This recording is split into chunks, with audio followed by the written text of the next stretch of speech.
Je n'aurais jamais imaginé que sous le masque de cet homme se cachait un visage couvert de cicatrices, et ses bras portaient aussi des traces de suture. Le sang démoniaque peut changer à volonté sa forme et sa densité, transmettant par le cerveau l'objet imaginé pour le matérialiser. Cependant, le protagoniste, tout juste éveillé, ignore comment contrôler son sang et se fait dominer par l'homme masqué. La raison de leur combat remonte à quelques minutes plus tôt.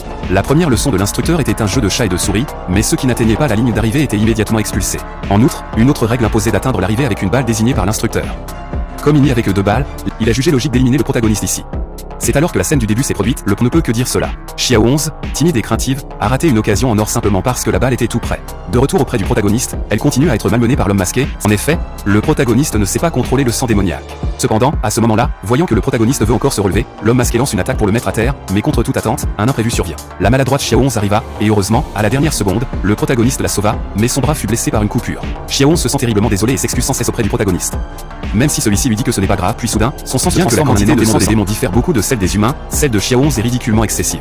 Sinon sa sœur les tuera. Non loin, les attaques de l'homme masqué restent inefficaces. Pire encore, Xiao 11 ne peut contrôler le démon de sang, et s'il continue ainsi, il mourra d'une hémorragie. Au départ, le protagoniste voulait détourner le démon de sang, mais il ne s'attendait pas à ce qu'il protège Xiao 11, l'obligeant à l'éliminer en premier.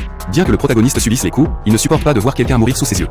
Quoi qu'il arrive, il ne peut pas abandonner Xiao 11, mais il n'est pas de taille face à la faiblesse, ce n'est pas un problème de force, mais d'impuissance. Il réalise à quel point être faible peut être misérable et frustrant. L'homme masqué intervient, bien qu'il ne soit pas encore remis de ses blessures. Une technique très avancée qui témoigne de sa mémoire et expérience exceptionnelle. L'information étant transmise par le cerveau, nous pouvons entrevoir la vie de l'utilisateur.